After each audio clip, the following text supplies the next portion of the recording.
வேதத்தை எடுத்துக்கொள்வோம். யோசுவா புஸ்தகம் 15வது அதிகாரம். யோசுவா 15வது அதிகாரம் அதனுடைய 16 முதல் 19 வரை உள்ள வசனங்களை வாசிக்க கேட்கலாம். யோசுவா 15வது அதிகாரம் 16 முதல் 19 வரை உள்ள வசனங்கள். கீரியாத் செப்பேரை சங்காரம் பண்ணி பிடிக்கிறவனுக்கு என் குமாரத்தியாகிய அக்சாளை விவாகம் பண்ணி கொடுப்பேன் என்று காலேப் சொன்னான். அப்பொழுது காலேபின் சகோதரனாகிய கேனாசின் மகன் ஒத்னியேல் அதை பிடித்தான். ஆகையால் தன் குமாரத்தி அக்சாளை அவனுக்கு விவாகம் பண்ணி கொடுத்தான். அவள் புறப்படுகையில் என் தகப்பனிடத்தில் ஒரு வயல்வெளியை கேட்க வேண்டும் என்று அவனிடத்தில் உத்தரவு பெற்றுக்கொண்டு கழுதையின் மேலிருந்து இறங்கினாள். காலேப் பார்த்து, உனக்கு என்ன வேண்டும் என்றான். அப்பொழுது அவள், எனக்கு ஒரு ஆசீர்வாதம் தர வேண்டும். எனக்கு வறட்சியான நிலத்தை தந்தீர், நீர் பாய்ச்சலான நிலத்தையும் எனக்கு தர வேண்டும் என்றாள். அப்பொழுது அவளுக்கு மேற்புறத்திலும் கீழ்ப்புறத்திலும் நீர் பாய்ச்சலான நிலங்களை கொடுத்தான். ஆமென். கரங்களை உயர்த்தி ஆண்டவருக்கு மகிமை செலுத்துவோமா? ஹல்லேலூயா. ஆமென். காலேபுடைய மகள் அக்சாள். காலேப் சொல்லுகிறார், கீரியாத் சேப்பேரை சங்காரம் பண்ணி பிடிக்கிறவனுக்கு என் பிள்ளையை நான் விவாகம் பண்ணி கொடுப்பேன் என்று. அப்பொழுது ஒத்னியேல் அதை செய்கிறான். செய்தபோது காலேப் சொன்னபடி தன்னுடைய மகளை அவனுக்கு விவாகம் பண்ணி கொடுக்கிறான். அவள் தன் கணவனோடு புறப்படும் போது கணவனிடத்திலே உத்தரவு கேட்டுக்கொண்டு தன் தகப்பனிடத்திலே ஆசீர்வாதங்களை பெற்றுக்கொள்ளுகிறாள். இதுதான் இந்த சம்பவம். இதிலிருந்து ஆவிக்குரிய கண்ணோட்டத்தோடு ஒரு சில காரியங்களை கொஞ்சம் ஆழமாய் உங்கள் மத்தியிலே நான் சொல்லி ஜெபிக்க விரும்புகிறேன். இந்த நாளிலே பேசும்படி கடந்த நாளிலே பரிசுத்த ஆவியானவர் சிந்தையிலே வைத்து தியானிக்க வைத்த பகுதி. கர்த்தர் நம்மோடு கூட பேசுவாராக. ஆமென். வேதத்தில் சொல்லப்பட்ட ஒவ்வொரு காரியமும் ஒவ்வொரு எழுத்தும் பரிசுத்த ஆவியானவரால் தேவ மனிதர்களை கொண்டு எழுதப்பட்ட வார்த்தைகள். பரிசுத்த ஆவியானவரால் எழுதப்பட்டதுபடியினாலே இதற்கு பின்பதாக அநேக ஆவிக்குரிய சத்தியங்களையும் நமக்கு வேண்டிய எல்லாவற்றையும் ஒவ்வொரு சாப்டர்லையும் ஒவ்வொரு பகுதியிலும் ஒவ்வொரு வசனத்திலும் தேவன் நமக்கு வேண்டிய மறைபொருளை அதிலே வைத்திருக்கிறார். சமயத்துக்கு ஏற்ற வார்த்தைகளை பேசுகிறவர் அந்தந்த சமயத்திலே அந்தந்த நேரத்திலே வார்த்தைகளை தேவன் வெளிப்படுத்தி நம்மை பலப்படுத்துகிறவராக இருக்கிறார். நான் இதிலிருந்து ஒரு 5 காரியங்களை உங்கள் மத்தியிலே இந்த பகுதியிலிருந்து சொல்ல விரும்புகிறேன். இந்த சம்பவத்தை நீங்கள் உள்வாங்கிக் கொள்ளுங்கள். ஒரு குறிப்பிட்ட இடம், அந்த இடத்தை சங்காரம் பண்ணி பிடிக்கிறவனுக்கு காலேப் தன் மகளை விவாகம் பண்ணி கொடுப்பேன் என்கிறான். ஒத்னியேல் என்பவன் அதை செய்தபோது சொன்னபடியே மகள் அக்சாளை விவாகம் பண்ணி கொடுக்கிறான். தன் கணவனோடு புறப்படும் போது தன் கணவனிடத்திலே உத்தரவு கேட்டுக்கொண்டு தன் தகப்பனிடத்தில் அவள் திரும்பி தன் தகப்பனிடத்திலே ஆசீர்வாதங்களை கேட்கிறாள். கேட்டதை பெற்றுக்கொண்டு திரும்ப செல்லுகிறாள். இதுதான் சம்பவம். இதிலிருந்து நான் சில காரியங்களை உங்கள் மத்தியிலே பகிர்ந்து கொண்டு ஜெபிக்க விரும்புகிறேன். நீங்கள் வார்த்தையை கேட்கும்போது ஒரு பிரசங்கமாய் கேட்க வேண்டாம். ஆண்டவரே, இன்னைக்கு நீங்க என் கூட என்ன பேச போறீங்க ஆண்டவரே என்கிற எதிர்பார்ப்போடு கேளுங்கள். கர்த்தர் நிச்சயம் உங்களை ஆசீர்வதிப்பாராக. நல்ல கவனமா கேளுங்கள். முதலாவது இந்த அக்சாள் யார்? காலேபுடைய மகள் தெரியும். இந்த அக்சாளுடைய வேற பேக்ரவுண்ட் என்ன, அவ என்ன படிச்சிருக்கிறா, அவளுக்கு இருக்கிற டேலண்ட் என்ன, இது எதுவுமே நமக்கு தெரியாது. தெரிந்து பிரயோஜனமும் இல்லை. ஆனால் இந்த அக்சாளை குறித்து ஒன்றை நம்மால் புரிந்து கொள்ள முடியும். என்ன புரிந்து கொள்ள முடியும் என்றால், அவள் தன் தகப்பனை சார்ந்திருக்கிறவள். ஆமென். அக்சாள் யார்? அக்சாள் எதை சார்ந்திருக்கிறாள்? அக்சாள் தனக்கு ஒரு தகப்பன் உண்டு. அவர் பெயர் காலேப். தன் தகப்பனை சார்ந்திருக்கிற மகள். இந்த ஆராதனை வேளையில என்னை கேட்கிற அன்பு சகோதரா சகோதரி, ஒன்றை கவனிக்கிறீங்களா? இங்க பாக்குறீங்களா? ஒன்றை புரிந்து கொள்ளுங்கள். நமக்கு ஒரு தகப்பன் உண்டு. அவன் சொல்லுங்க, எனக்கு ஒரு தகப்பன் உண்டு.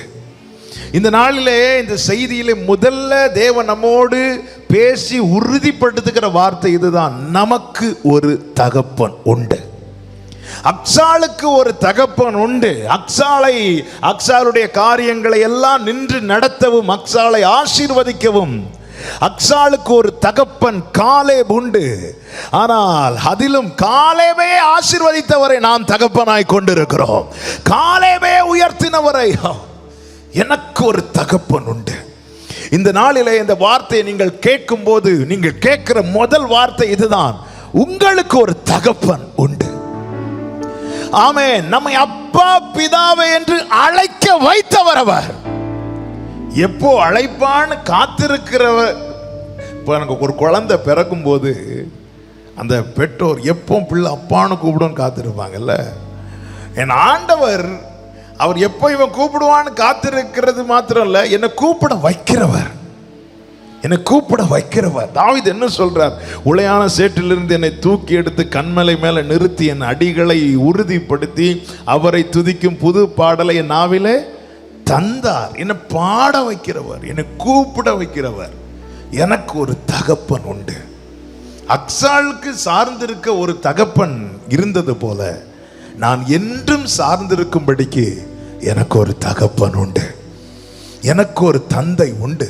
எனக்கு ஒரு தேவன் உண்டு. இந்த பகல் வேளையில இந்த நிச்சயம், இந்த நம்பிக்கை ஒரு நாள் நம்ம கிட்ட நஷ்டப்படவே கூடாது. மெதுவான தென்றல் கொடுங்காற்றாய் மாறி அடித்த வேளையிலும் என்னை கீழே விடவில்லை. மெதுவான தென்றல்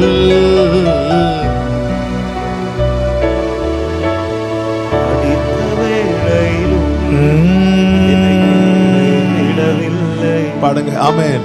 பிறந்த நாள் முதலாய் தோளில் சுமந்தீரே, தகப்பனிலும் மேலா தனி பாசம் வைத்தீரே. பிறந்த நாள் முதலாய் தோளில் சுமந்தீரே, தகப்பனிலும் மேலாய் தனி பாசம் வைத்தீரே. மெதுவான தென்றல், மெதுவான தென்றல்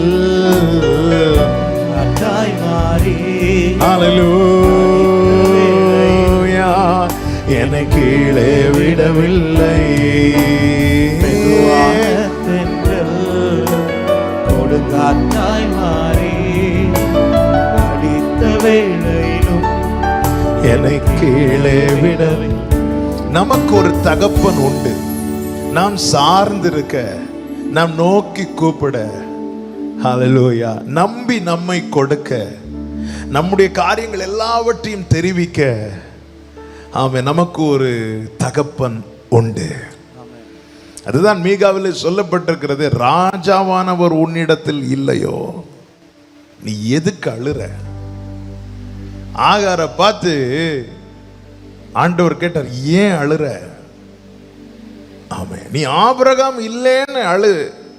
ஆனா ஆபிரகாம் இல்லாம போனதும் உனக்கு யாருமே இல்லைன்னு நினைச்சு அழாத. நான் இருக்கிறேன். பிள்ளை இருக்கும் இடத்துல அவன் சத்தத்தை கேட்டு, இந்த பூமியில் உள்ள உறவுகள் எல்லாம் ஒரு சூழல் வரும்போது இல்லாமல் போவார்கள். ஆபிரகாம் இப்பொழுது ஆபிரகாமை விட்டு துரத்தப்படுகிறாள், விரட்டப்படுகிறாள். இனி ஆகார் வாழ்க்கையில் ஆபிரகாம் இல்லை. ஆகாரே, நீ அதை நினைச்சு அழு, அதுல நியாயம் இருக்கு. ஆனா ஆபிரகாம் இல்லாம போனதும் உனக்கு யாருமே இல்லை நினைச்சு அழுற பாரு, அது நியாயம் கிடையாது. உனக்கு ஒரு தேவன் இருக்கிறார். ஆமென் சொல்லுங்க, சத்தமா சொல்லுங்க. ஹல்லேலூயா. 2016 என்னுடைய தகப்பனார் மரித்த போது எங்க அப்பா இல்லை அப்படின்னு நான் அழுதேன். ஆண்டவர் அமைதியா இருந்தா. ஒரு கட்டம் தாண்டி எனக்கு யாருமே இல்லையேன்னு அழ போகும்போது என்னை தடுத்தார். அதன் பிறகு இன்று வரை எனக்கு யாருமே இல்லையேன்னு அழ விடல ஆண்டவர். ஏன்னா எனக்கு ஒரு தகப்பன் இருக்கிறார். ஹல்லேலூயா, ஹல்லேலூயா. சிலர் நம்மை விட்டு அற்று போகும்போது, சில காரியங்கள் நம்மை விட்டு விலகும் போது, போயிட்டாங்களே இல்லையே அப்படிங்கிற ஒரு அழுகை வருவது இயல்பு, நியாயம், வரணும். ஆனா அது நிமித்தமா எல்லாமே போயிட்டேன்னு அழுவது தேவனால் தாங்க முடியாது. ஆமென், ஹல்லேலூயா. எனக்கு ஒரு தகப்பன் இருக்கிறார், எனக்கு ஒரு தேவன் இருக்கிறார், என் பிதா. நான் அவரை தேடி பிடித்து நான் உம்மை அப்பா என்று அழைக்கட்டுமா என்று கேட்டு அழைக்கவில்லை. என்னை நீ அப்பா பிதாவே என்று அழைப்பா என்று சொல்லி புத்திர ஸ்வீகாரத்தை எனக்கு தந்து என்னை அழைக்க வைத்தவர். சில காரியங்கள் நஷ்டப்பட்டது நிமித்தம் நீங்க அழலாம், அதுல நியாயம் இருக்கு. ஆனால் அது நிமித்தம் உங்கள் வாழ்க்கையே நஷ்டப்பட்டது என்று எண்ணி அழாதிருங்கள். உங்களுக்கு ஒரு தகப்பன் இருக்கிறார். சில காரியங்களை இழந்தது நிமித்தம் நீங்கள் அழலாம், அழுங்கள், நியாயம்தான். ஆனால் எல்லாமே இதோடு போய்விட்டது என்று நினைத்து அழாதிருங்கள். உங்களுக்கு ஒரு தகப்பன் இருக்கிறார். சில காரியங்கள் கைகூடி வராமல் போனதை நினைத்து நீங்கள் அழலாம், அழுவதில் நியாயம்தான். ஆனால் அதோடு முடிந்தது என்று நினைத்து முற்றிலுமாய் அழாதிருங்கள். உங்களுக்கு ஒரு தகப்பன் இருக்கிறார். நீங்கள் எதிர்பார்த்த ரிசல்ட் கிடைக்காம போகலாம், அழுங்கள், அதுல நியாயம் இருக்கு. ஆனால் இவ்வளவுதான், இனி என் வாழ்க்கையில் எழும்பவே முடியாது என்று சொல்லி அழாதிருங்கள். உங்களுக்கு ஒரு தகப்பன் இருக்கிறார்.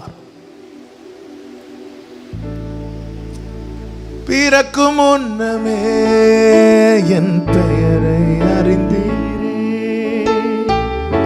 அபயம் அனைத்துமே அழகாக வரைந்தீரே.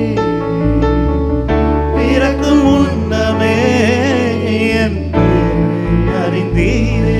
வார்த்தை வரும்போது அப்படியே அப்பாட்ட அப்படியே கனெக்ட் ஆயிருங்க. அவர் கூட கனெக்ட் ஆயிருங்க.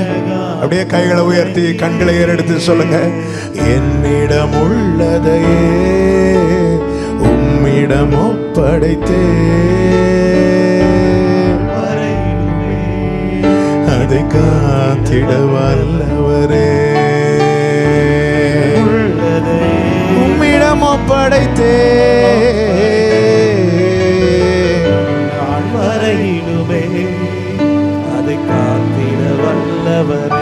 நான் சொல்லுகிற வார்த்தை எத்தனை பேருக்கு புரிகிறது என்று தெரியவில்லை. சில எதிர்பாராத காரியங்கள் வரும்போது அழுகை வரும். ஆனால் அதான் சொல்றேன், ஆகாரே நீ அழுவதில் நியாயம் இருக்கிறது. ஆபிரகாம் இல்லை என்று அழு, ஆனால் இதோட உனக்கு யாருமே இல்லைன்னு சொல்லி அழாத. ஆமென். மலைகள் தான்ப்பா விலகுச்சு, கிருபை விலகல. அருமையான தம்பி ஜோசப் சாட்சியில் ஒரு வேர்டு சொன்னான், அவன் அப்படி பிரசங்கியார் ஆயிட்டான். என்னுடைய ஃபெய்த்து நஷ்டாச்சு, என்னுடைய விசுவாசம் அற்று போனது எனக்கு ஏற்பட்ட சூழல்ல, ஆனால் அவருடைய கிருபை அற்று போகவில்லை. ஹல்லேலூயா, ஆமென். இதுக்கு என்ன அர்த்தம்? இது அடையாளம் என்ன?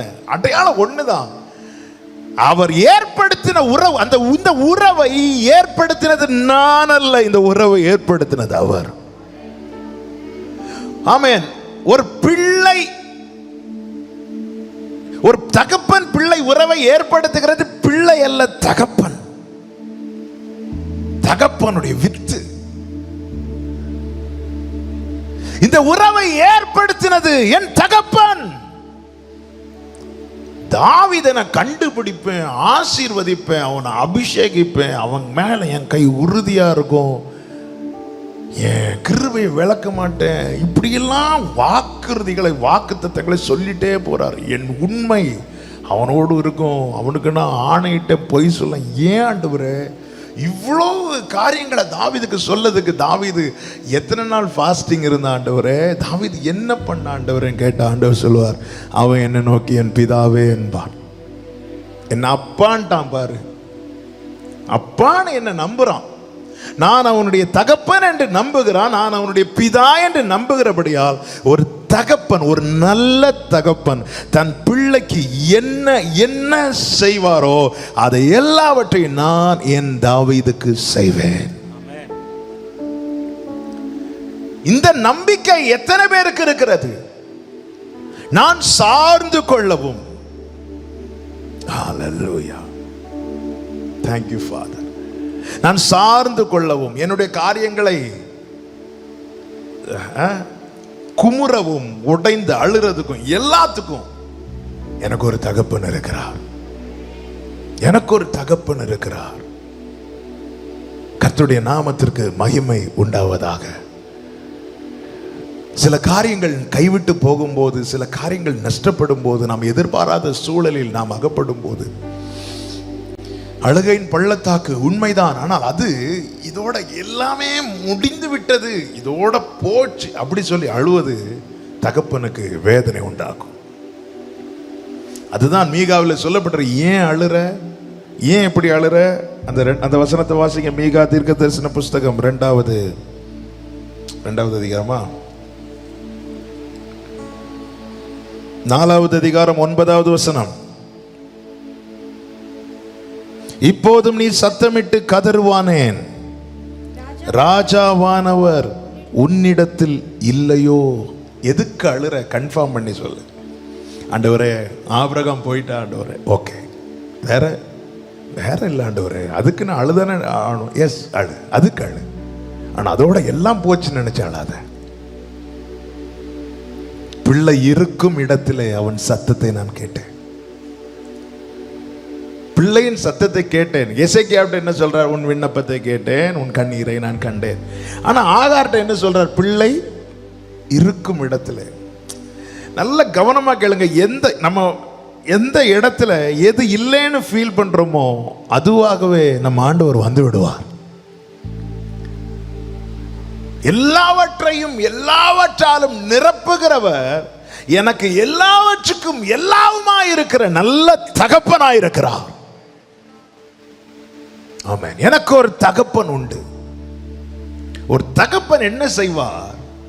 தேவன் தம்மை வெளிப்படுத்துகிறார் பாருங்கள். உபாகமம் 1வது அதிகாரம் 31வது வசனத்தில் இப்படி சொல்லப்பட்டிருக்கிறது. ஒரு மனிதன் தன் பிள்ளையை சுமக்கிறது போல். அந்த வசனத்தை வாசிங்க.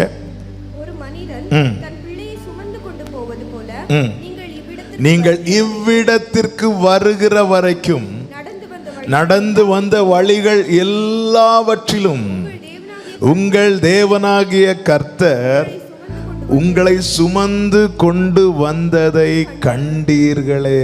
கைகளை உயர்த்தி ஆமென் சொல்லுங்க பார்க்கலாம். சுமக்கிற தகப்பன். நீங்கள் நடந்து வந்த வழிகள் எல்லாவற்றிலும்,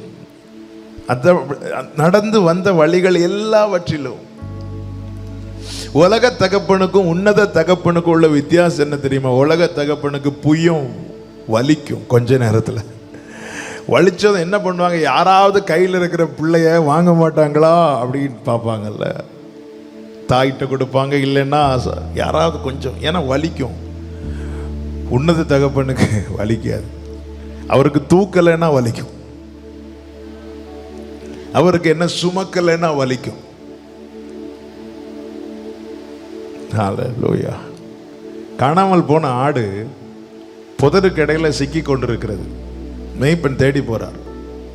அந்த ஆடு என்ன நினைச்சிருக்கும்? இன்னைக்கு கசாப்பு கடை தான் இல்ல. அந்த ஆடுக்கு என்ன அடிக்காம விட்டாலே பெரிய விஷயம் அப்படின்னு எதிர்பார்த்துட்டு இருக்கும்போது தூக்கி தோல்ல போட்டு வராரு பாருங்க. ஹல்லேலூயா. Thank you Father. 99 ஆடையை விட்டுட்டு ஒரு ஆடை தேடி போறாருன்னா காரணம் என்ன? 1000 பேர் அவரை அப்பா பிதாவே என்று அழைத்தாலும், கோடி பேர் அவரை அப்பா பிதாவே என்று அழைத்தாலும், நீ ஸ்பெஷல். ஆமென் சொல்லுங்க. ஹல்லேலூயா. இங்கிருந்து ஒரு பூமியின் ஒரு முனை துவங்கி மறுமுனை மட்டும் அவரை அப்பா பிதாவே என்று அழைக்க லட்சக்கணக்கானோர், கோடிக்கணக்கானோர். 99 ஆடுகள், நீதிமான்களாகிய ஆடுகள் இருந்தாலும் இந்த பாவி என்று எண்ணப்பட்ட இந்த ஒரு ஆடு அவருக்கு ஸ்பெஷல்.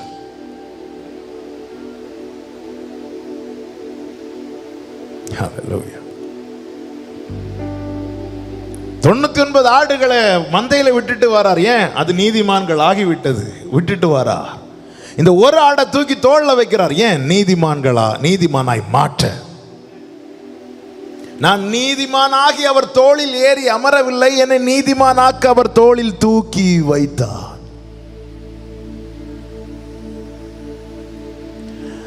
எத்தனை பிள்ளைங்க இருந்தாலும் நீங்க ஸ்பெஷல் அவருக்கு. ஆமென். இது தேவனுடைய கிருபை, அவர் கண்களில் கிடைத்த கிருபை. அவர் நமக்கு பாராட்டுகிற கிருபை. இந்த பகல் வேளையில இந்த சத்தத்தை கேட்கிற யாரா இருந்தாலும் ஒன்றை புரிந்து கொள்ளுங்கள். சில சூழ்நிலை நிமித்தம் நீங்கள் அழும்போது அதோட அந்த ஆபிரகாம் இல்ல நான் அழுதேன் அதோட ஸ்டாப் பண்ணிருங்க. ஆபிரகாம் இல்லாததும் எனக்கு எல்லாமே போச்சு அப்படி நினைச்சு அழாதீங்க. தகப்பன் இருக்கிறார், இதுவரை நடத்தி கொண்டு வந்தார், இதுவரை கொண்டு வந்தார். நீங்கள் நடந்த எல்லா வழிகளிலேயும் உங்களை சுமந்து கொண்டு வந்தவர், எல்லா வழிகளிலேயும்.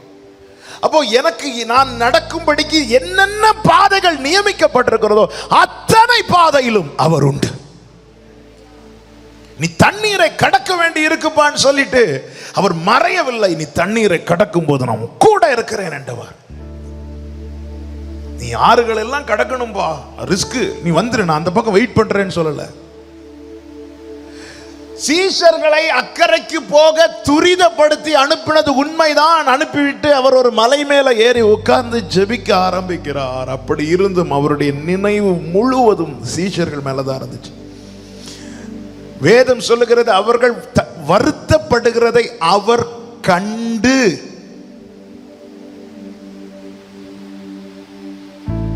அதிகாலை வேளையிலே அல்லது நடுராத்திரி வேளையிலே அவர்கள், இயேசு மலை மேல இருக்கிறார், சீஷர்கள் கடல் நடுவில் இருக்கிறார்கள். அவர்கள் வருத்தப்படுகிறதை அவர் கண்டு உடனே வந்துட்டாருங்க.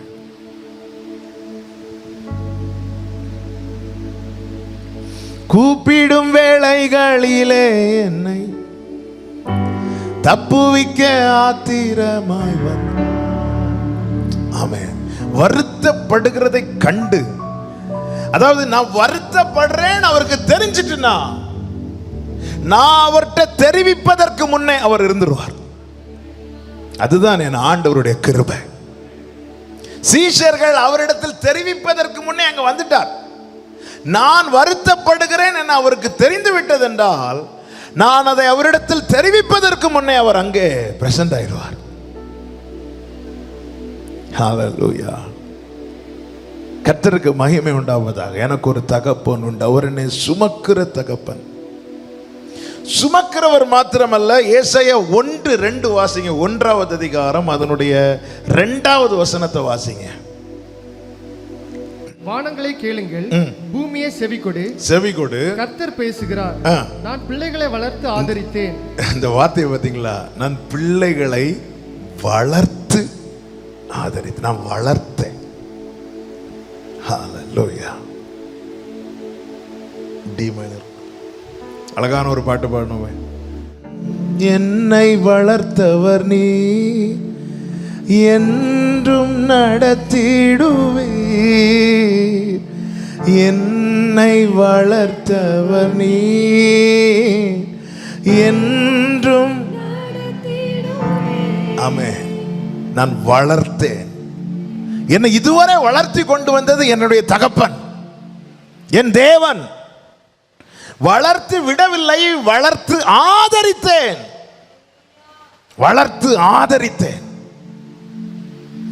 ஹல்லேலூயா. என்னை சுமக்கிறார். ஒரு பிள்ளையை பெற்றெடுத்து தகப்பன் சுமப்பான். அவர் சொல்லுங்க, நான் சுமந்து கொண்டு வந்தேன். அது மாத்திரமல்ல, உன்னை நான் வளர பண்ணினேன். ஒவ்வொரு வளர்ச்சி பாருங்க.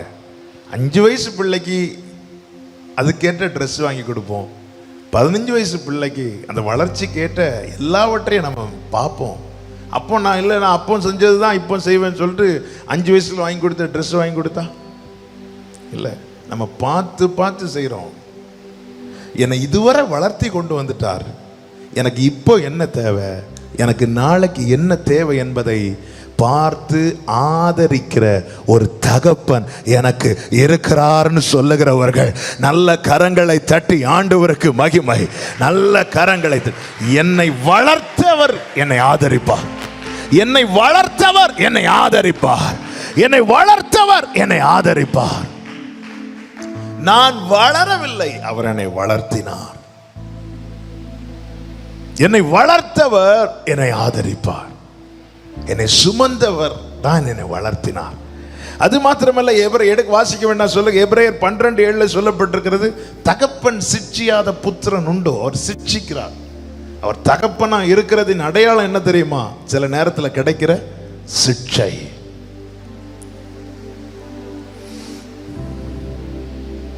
அவர் என்னுடைய தகப்பன் என்பதின் அடையாளம் என்ன? சில நேரத்தில் என்ன கொட்டுறார். எந்த பிள்ளையை அடிக்காத அல்லது பிள்ளைகிட்ட கோவப்படாத எந்த தகப்பனாவது உண்டா? இல்லை. எனக்கு 3 வயசு பிள்ளை இருக்கிற, அந்த 3 வயசு பிள்ளைகிட்ட நான் எத்தனை தடவை கோவப்பட்டிருப்பேன்னு எனக்கு தெரியாது. ஹல்லேலூயா. இன்னைக்கு இத்தனை வயசு அவன்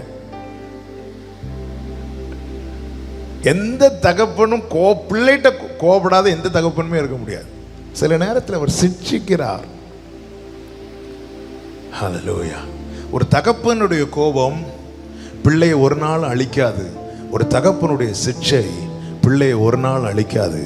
ஒரு தகப்பனுடைய கோபமும் சிட்சையும் பிள்ளையை சீர்படுத்தும்.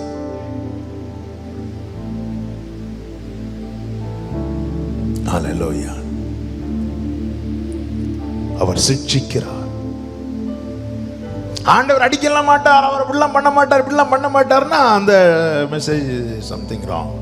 அவர் என்னுடைய அப்பா, எனக்கு அவர் அடிப்பார், ஆனா அடுத்தவனை தொட விட மாட்டார். யாக்கோவுக்கு தொடைய பிடிச்சு சுளுக்கிட்டார்ல. இன்னாண்டவர் எப்படி பண்ணீங்கன்னு கேட்டா, ஏசா வர அடுத்து ஏசாவை தொட விட்டாரா? இல்ல. என் பிள்ளை தப்பு பண்ணா நான் அடிப்பேன், நான் அடுத்தவனை கை வைக்க விட மாட்டேன். நம்ம பிள்ளைங்களை நாம கண்டிக்கிறது போல அல்லது நாம கோபப்படுறது போல நாம அடிக்கிறது போல இன்னொருத்தங்க அடிச்சா அது நம்மால அந்த நேரத்தில் நமக்கு பிள்ளைங்க பண்ண தப்பெல்லாம் நமக்கு மைண்ட்ல இருக்காது. அவங்க எப்படி என் பிள்ளைகிட்ட எப்படி ரியாக்ட் பண்ணலாம், அதுதான். கர்த்தரோ அவனை இவன் கையில் விடுவதில்லை. என் சத்துருக்களின் இஷ்டத்துக்கு என்னை ஒப்புக்கொடாது இருக்கிற என் தேவனுக்கு ஸ்தோத்திரம். சிட்சிக்கிறார். சங்கீதம் 103:13 சொல்லப்பட்டிருக்கிறது, இறங்குகிறார். தகப்பன் தன் பிள்ளைகளுக்கு இறங்குகிறது போல. அப்போ பாருங்க, நீங்க பொதுவாகவே பாருங்க, எந்த தகப்பன்மார கேளுங்க, எப்போ பிள்ளைங்க மேல அதிக பாசம் வரும்னா ஒரு அடி கொடுத்ததுக்கு அப்புறம். ஒரு வாட்டி நான் மெசேஜ் எடுத்துட்டு இருந்தேன். மெசேஜ் எடுத்துட்டு இருக்கும்போது ஜாஃபியா உள்ள வாரா. உள்ள வந்து ஏதோ நோன்றா, நான் தள்ளிப்போன்னு சொன்ன, பயங்கரமா டிஸ்டர்ப் பண்ணதும் கோவத்தில் சொன்ன கேட்க மாட்டியா, தள்ளிப்போ அப்படி சொன்னது. அவ எப்படி என்ன பார்த்துட்டு, பாசமா சொல்லுங்க டாடி அப்படின்ட்டா பாருங்க. எனக்கு அதுக்கு அவ்வளோ உடனே அவ்வளோ கூட்டு உட்கார வச்சுட்டு பாருங்க, நம்ம அந்த கோவப்பட்டதுக்கு அப்புறம் நம்ம வெளிப்படுத்துக்கிற பாசம் வந்து அந்த டைம் பிள்ளை என்ன கேட்டாலும் நம்ம வாங்கிக்கிடுவோம். பிள்ளைகளும் உஷாரா அந்த டைம் பார்த்து எல்லாத்தையும் கேட்பா. ஃபீல் பண்ணிட்டியா கேட்பேன். ஆமாம் ஃபீல் பண்ணிட்டேன். சரி, இது மாறணும்னு என்ன செய்யணும், எனக்கு ஒரு டாய் வாங்கி கொடுங்க அப்படி. அந்த டைமை முதல்ல எடுத்துருவாங்க. சிட்சைக்கு அப்புறம் என் தேவன் உனக்கு பாராட்டுகிற இரக்கம் என்பது இதுவரை நீ ருசித்ததை காட்டிலும் சுவையுள்ளது. தேவன் தருகிற ஒரு சிட்சைக்கு அப்புறமாக, நான் சொல்லுகிற வார்த்தை புரிந்தவர்கள் மாத்திரம் சத்தமா ஒரு ஆமென் சொல்லுங்க. நான் சொன்ன இந்த மெத்தட் இதை ருசித்தவர்கள் சத்தமா ஒரு ஆமென் சொல்லுங்க. தகப்பன் தருகிற ஒரு சிட்சைக்கு தேவன் ஆல்ரெடி இரக்கம் பாராட்டுகிறார். அந்த இரக்கத்தின் அடையாளமாக என்னை சுமக்கிறார், என்னை வளர்க்கிறார், என்னை ஆதரிக்கிறார், எல்லாம் உண்மை. ஆனால் சில நேரத்தில் தகப்பன் சிட்சிக்கிறார். அந்த சிட்சைக்கு பிற்பாடு அவர் ஒரு இரக்கம் காட்டுறார் பாருங்க. அந்த இரக்கம் என்பது அதுவரை நான் சுவைத்த சுவையிலும் அதிக மதுரமானது. நல்ல கரங்களை தட்டி அந்த பரலோக தகப்பனை கொண்டாடுங்கள், பார்க்கலாம். அதுவரை நான் சுவைத்த சுவையிலும், இதுவரை நான் கர்த்தர் நல்லவர் என்பதை எப்படி ருசித்தேனோ அதிலும் அதிலும். ஹல்லேலூயா. தேனிலும் மதுரமா, தேனிலும் மதுரமா യേശു ക്രിസ്തു മാധുര്യമാ രുചിച്ചു നോക്കി ഞാൻ கர்த்தன் கிருபாகளே இயேசு கிறிஸ்து மாதுர். நல்ல கேளுங்க, இந்த வார்த்தை என்னை அதிகமாக சந்தோஷப்படுத்தி கொண்டிருக்கிறது. அப்பா ஒரு அடி அடிக்கிறார்னா அதுக்கப்புறம் அவர் பாராட்டுகிற பாசம் என்பது, ஹல்லேலூயா ஹல்லேலூயா ஆமென். அவர் தருகிற சிட்சைக்கு பிற்பாடு அவர் காட்டுகிற இரக்கம், சிட்சைக்கு முன்பதாக காட்டுகிற இரக்கம், சிட்சைக்கு பிற்பாடு காட்டுகிற இரக்கம். எப்படி ஒரு பொண்ணு தீயில போட்டதுக்கு அப்புறம் விலை ஜாஸ்தி ஆகுதோ அதே போல தகப்பன் தருகிற சிட்சைக்கு அப்புறமா கிருபை.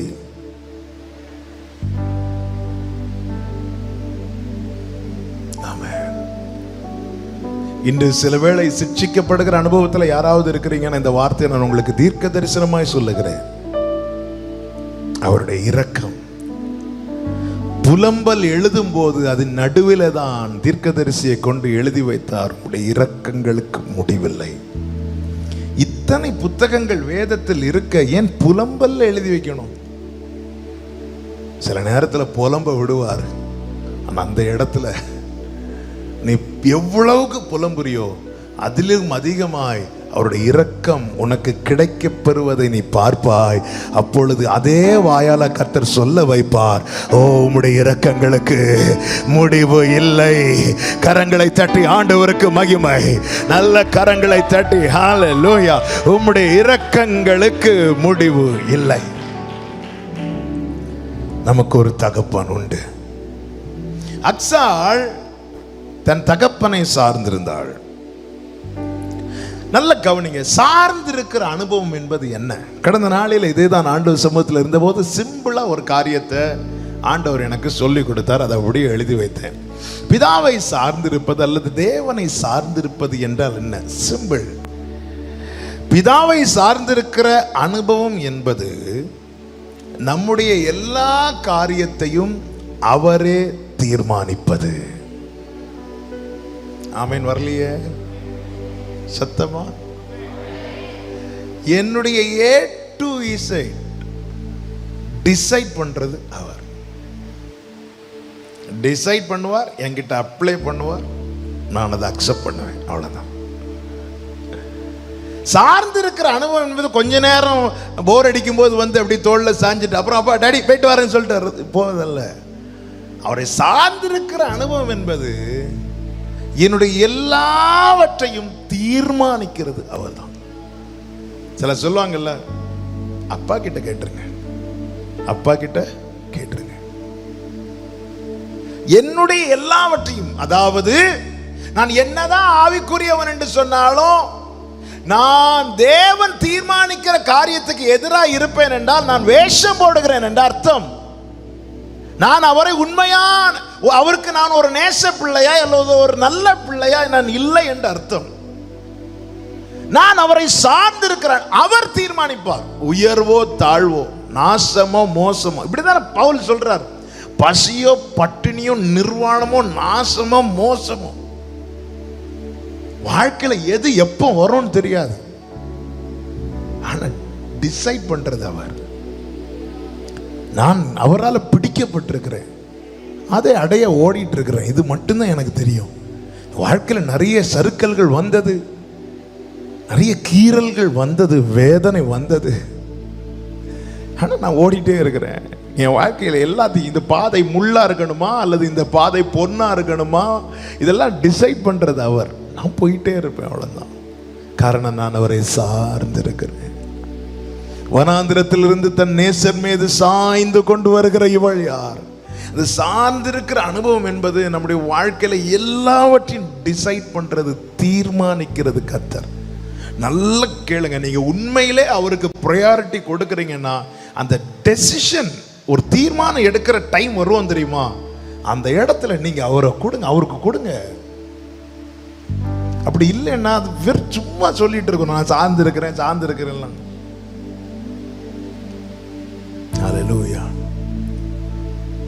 இப்போ இல்ல, முந்தியெல்லாம் பார்த்தீங்கன்னா தெரியும், பில்லரோட சாஞ்சிருந்து சபையில் வந்திருந்தாலே ஒரு பில்லர் கிடச்சுன்னா அந்த பில்லர் மேல இருக்கிற நம்பிக்கை கூட இன்னைக்கு நமக்கு இல்ல? ஏன் வாழ்க்கையில இப்படி ஒரு விஷயம் இருக்கு? என்ன டிசைட் பண்ண போறீங்க ஆண்டவரே? ஆண்டவருக்கு ஒரு தீர்மானம் உண்டு, ஆண்டவருக்கு ஒரு நினைவு உண்டு. அதை செய்வார் அவர். நம்ம அப்ளை பண்றார் நம்ம கிட்ட, நம்ம லைஃப்ல அக்செப்ட் பண்ணணும்.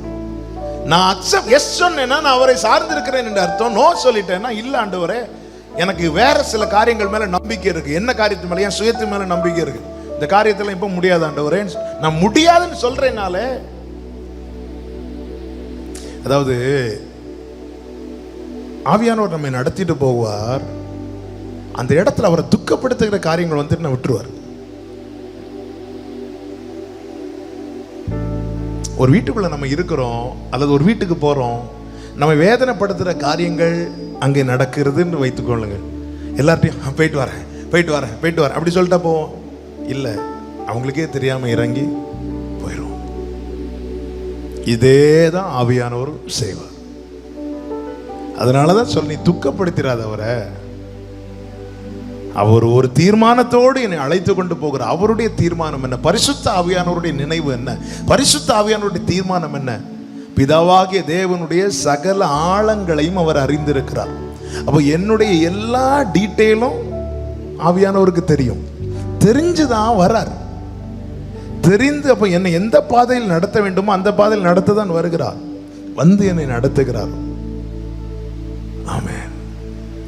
நான் அப்படியே விட்டு கொடுப்பேன், ஆனால் கடைசி வரை நடத்தி கொண்டு போயிடுவார்.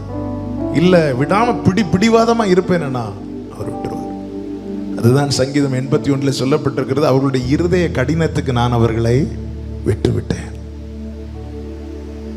சார்ந்திருக்கிற அனுபவம் என்பது நம்முடைய வாழ்க்கையிலே எல்லாவற்றையும் அவர் தீர்மானிக்கிறது. அவருடைய தீர்மானத்தின்படி, அன்றியும் அவருடைய தீர்மானத்தின்படி அழைக்கப்பட்டவர்கள். எல்லாவற்றையும் அவர் தான் டிசைட் பண்ணுவார். என்ன அழைச்சது கூட ஆமென். என்னை என் தேவன் ஊழியத்துக்கு அழைத்தார் என்றால் அது என் தகப்பனும் தாய் ஆண்டவரை இந்த பையனை அழைச்சிருங்க அப்படி சொன்னதுனால இல்ல, அவர் உலக தோற்றத்துக்கு முன்னே அதை தெரிந்தெடுத்தார். இதெல்லாம் அவருடைய தீர்மானம். அவர் தீர்மானத்தின்படி என்னை முன்னறிகிறார், தீர்மானத்தின்படி என்னை முன்குறிக்கிறார், தீர்மானத்தின்படி அழைக்கிறார், தீர்மானத்தின்படி என்னை நீதிமானாக்குகிறார். அப்போ எல்லாவற்றையும் அவருடைய தீர்மானத்தின்படி என் வாழ்க்கையில செய்து கொண்டிருக்கிற நான் என்னுடைய ஒவ்வொரு காரியத்துக்கும் ஆமா ஆண்டவரை இப்படி தான் நடக்கணும், ஆண்டவரை இப்படி தான் செய்யணும் ஆண்டவரேன்னு சொல்லி நான் செய்யும் போது அங்கே என்ன ஆகிறது? அவருடைய சித்தத்துக்கும் என்னுடைய விருப்பம் எதிராய் காணப்படும் போது எப்படி லோத்து ஆபிரகாமுக்கு வேறுபட்டவனாய் காணப்பட்டானோ அப்படிப்பட்ட ஒரு சூழலில் அங்கே போய் நிற்கிறோம். அந்த இடத்துல தான் நிறைய தோல்விகளும் ஏமாற்றங்களும் சறுக்கல்களும் உண்டாகும். அதே வேளையில கர்த்தரை சார்ந்து நீங்க டிசைட் பண்ணிருங்க ஆண்டவரேன்னு சொல்லி ஆண்டவர்கிட்ட விட்டு கொடுக்கும் போது நம்முடைய வாழ்க்கையில என்ன நிறை குறை வந்தாலும் அதனுடைய முழு பொறுப்பு அவர்தான்.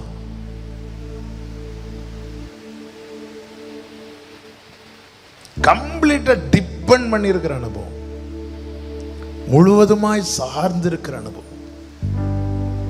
வெறுமையான படகில் இருந்த பேதுருவை என் பின்னாடி வான்னு சொல்லல, நிரப்பி கொடுத்துட்டு இதை விட்டுட்டு வானார். ஆண்டவரே இன்னொருத்தன் கேட்டார்ல, நீ வா என் பின்னாடி வான்னு சொல்லும்போது அவன் என்ன சொன்னான்? நான் போய் எங்க அப்பாவை அடக்கம் பண்ணிட்டு வரேன்னு சொன்னான் அல்லவா? அதே போல பேதுரு, ஆண்டவரை கொஞ்சம் வெயிட் பண்ணுங்க, இந்த மீனெல்லாம் எங்க வீட்டில் கொண்டு கொடுத்துட்டு வந்தார். எதாவது சொன்னா இல்ல, படகு அவன் தொழில், அவன் பிசினஸ் போட்டுட்டு போறான். படகு நிறைய மீன்கள் போட்டுட்டு வரான். அவனும் வந்தான்னு பார்த்தா யோவான் யாக்கோபு எல்லாம் அப்படிதான் வராங்க. அப்ப அதுவரை எதை சார்ந்திருந்தார்களோ அதை விட்டு அவரை சார்ந்திருக்க ஆரம்பிக்கிறான். இனி அவங்க சாப்பிடுறதும் பட்டினியா இருப்பதும் யார்கிட்ட இருக்கு? இயேசு கிட்ட தான் இருக்கு. இனி பேதுரு சாப்பிட வேண்டுமா பட்டினியா இருக்க வேண்டுமா தீர்மானிப்பது கர்த்தர். படகில் இருக்கும் வரை அப்படி அல்ல. எப்பொழுது கம்ப்ளீட்டா நம்ம கிறிஸ்ட டிபெண்ட் பண்ண ஆரம்பிக்கிறோமோ அதன் பிறகு நம்முடைய உட்காருதல், நம்முடைய எழுந்திருத்தல், நம்ம நடக்கிறது, நம்ம படுக்கிறது, நம்ம நினைக்கிறது, நம்ம பேசுறது, இது எல்லாவற்றையும் தீர்மானிக்கிறது கர்த்தர். இன்னைக்கு நான் சாப்பிடணுமா இல்ல பட்டினியா இருக்கணுமா தீர்மானிக்கிறது கர்த்தர். இந்த அனுபவம் உன்னத அனுபவம், இந்த அனுபவம் மேலான அனுபவம், இந்த அனுபவம் மகிமையான அனுபவம்.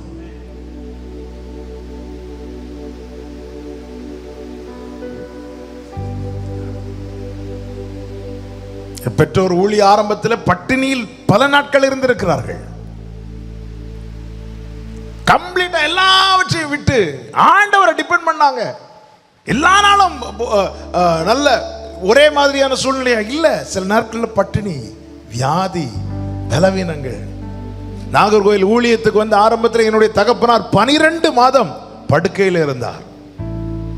தீர்மானிக்கிறது கர்த்தர். நான் நடக்கணுமா இல்ல படுக்கணுமா, நான் நிக்கணுமா இல்ல எழும்ப முடியாத சூழல் இருக்கு, டிசைட் பண்றது கர்த்தர். ஆனா நம்பினவர்கள் வெட்கப்படவில்லை, வெட்கப்பட்டு போனது இல்லை, இனி போக போறதும் இல்லை. உம்மை நம்பி வெட்கப்பட்டு போகாதிருந்தார்கள். உன் வாழ்க்கையில இன்னைக்கு நான் எப்படி இருக்கும், இன்னைக்கு நான் சிரிக்கணுமா அழணுமா தீர்மானிக்கிறது கர்த்தர். இன்னைக்கு நான் மகிழணுமா புலம்பணுமா தீர்மானிக்கிறது கர்த்தர். இன்னைக்கு நான் சாப்பிடணுமா பட்டினியா இருக்கணுமா தீர்மானிக்கிறது கர்த்தர். உன் வாழ்க்கையை கம்ப்ளீட்டா முழுவதுமாய் தேவனிடத்தில் ஒப்பு கொடுத்து சார்ந்திருங்கள். கேரி தாற்றண்டையில போய் இருன்னு சொன்னார், போய் உக்காந்தான். தீர்மானிக்கிறது கர்த்தர். அங்க பக்கத்தில் ஏதாவது கடை இருக்கா, ஒன்னும் எலியா எதை குறித்து யோசிக்கல, போய் கேரி தாற்றண்டையில போய் உட்காருனார். போய் உட்கார்ந்தான், நம்பி உட்கார்ந்தான் அல்லவா. டெய்லி காலையும் மாலையும் காகம் கொண்டு வந்து அப்பமும் இறைச்சியும் கொடுக்குது. பொதுவா காக்கா வந்தாலே எல்லாரும் விரட்டுவாங்க. எதுக்கு விரட்டுவாங்க? இருக்கிறத புடுங்கிட்டு போகும். ஆனா இங்க நேரம் மாறி நடக்குது. தண்ணீர், ஆற்றில தண்ணீர் வற்று மட்டும் அங்க தேவன் வைத்து போஷிக்கிறார். தண்ணீர் வற்றினதும் அடுத்து என்ன செய்யணும்? உடனே எலியா தண்ணீர் வற்றி விட்டதுன்னு எங்கேயா போனா வெயிட் பண்றான். ஏன்னா தீர்மானிக்கிறது கர்த்தர்.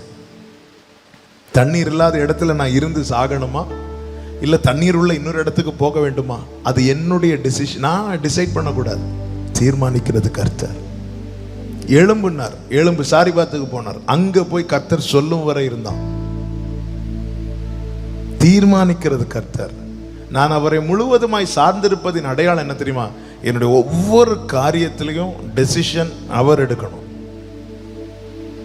அந்த ப்ரையாரிட்டி நான் அவருக்கு கொடுக்கணும். அவர் இங்க போகாதேன்னு சொன்னா நான் போகக்கூடாது, இங்க இருன்னு சொன்னா நான் இருக்கணும். இல்ல ஆண்டவரே, இந்த லோத்துக்கு பிரச்சனை அதுதான். பாருங்கள், அந்த ஆதியாகமம் 19வது அதிகாரம்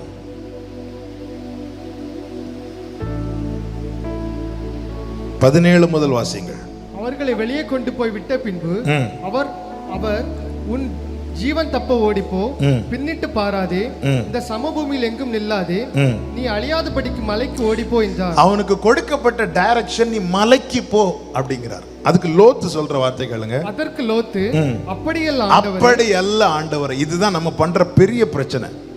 கிருபையா மீட்டெடுத்தவருக்கு நமக்கு டைரக்ஷன் வந்து ஒரு டைரக்ஷன் போடுறார். ஒரு பாதையை வந்து போட்டு காட்டுறார். நீ வந்து அழிவுக்கு தப்ப மலைக்கு போ, அங்கதான் உனக்கு நான் வாழ்க்கையை வச்சிருக்கிறேன் லோத். உடனே லோத், அப்படி அல்ல ஆண்டவரே, அப்படி அல்ல ஆண்டவர், அந்த பாதை எனக்கு செட் ஆகாது ஆண்டவரே, அது எனக்கு செட் ஆகாது, நான் இன்னொரு அடுத்து வாசிங்க. உமது கண்களில் உமது அடியனுக்கு கிருபை கிடைத்தது, என் பிராணனை காக்க தேவரீர் எனக்கு செய்த கிருபை பெரிதாய் விளங்க பண்ணினீர். மலைக்கு ஓடி போக என்னால் முடியாது, அது என்னால முடியாது. தீங்கு என்னை தொடரும், நான் மரித்து போவேன். அதோ அந்த ஊர் இருக்கிறது, அதோ அந்த ஊர் இருக்கிறது, நான் அதற்கு ஓடி போகத்தக்கதாய் அது கிட்ட இருக்கிறது, சின்னதுமாய் இருக்கிறது. என் பிராணன் பிழைக்க நான் அங்கே ஓடி போகட்டும். இவனுக்கு ஆபிரகாம்கிட்ட இருக்கும் போதே இதே பிரச்சனை தான். ஆபிரகாம்கிட்ட டீல் பண்ணும் போதும் எது பார்க்கறான், எது கண்ணுக்கு நல்ல நமக்கு எது செட் ஆகுது அதை பார்த்துட்டு சோதோமை தெரிந்தெடுத்தான். இப்போ கர்த்தர் அங்கே வந்து அவனுக்கு கிருபை பாராட்டுகிறார். அங்கேயும் அவன் இதே பிரச்சனை தான். ஆண்டவர் ஒரு டைரக்ஷன் காட்டுறார். நீ பார்க்க சற்று கடினமாக இருந்தாலும் அங்கே தான் உனக்கு தேவன் வாழ்க்கையை வைத்திருக்கிறார். இல்லை ஆண்டவரே, கையெட்டுற தூரம் இன்னும் அங்கேயே போகிறேன் ஆண்டவரே. ஆண்டவர்கிட்ட ஒரு நாள் நோ சொல்லாதீங்க. எனக்கான, அதாவது ஒரு பாதை எனக்கு தேவன் வைத்திருப்பார், ஆனால் அதில் நடத்துகிறது கர்த்தர். நீங்கள் நடந்து வந்த வழி எல்லாவற்றிலும் உங்களை சுமந்து கொண்டு வந்ததை நீங்கள் அறிந்திருக்கிறீர்களே. ஆண்டவர்கிட்ட ஒரு நாள் நோ சொல்லாதீங்க. இல்லை நீங்க ஒரு பாதையை காண்பித்து இந்த பாதையில் நடத்துங்கன்னு ஒரு நாள் கேட்காதீங்க. அப்படி கேட்டா விட்டுருவார், உன் இஷ்டத்துக்கு விட்டுருவார். இந்த அக்சாலை பாருங்க, தகப்பனை சார்ந்திருந்தபடினால என்னாச்சு தெரியுமா? அவளுடைய காரியத்தை தகப்பன் தீர்மானிக்கிறார். அவள்கிட்ட கேட்டாரான்னு தெரியல, இங்க பைபிள்ல சொல்லல. ஏமா நான் இப்படி ஒரு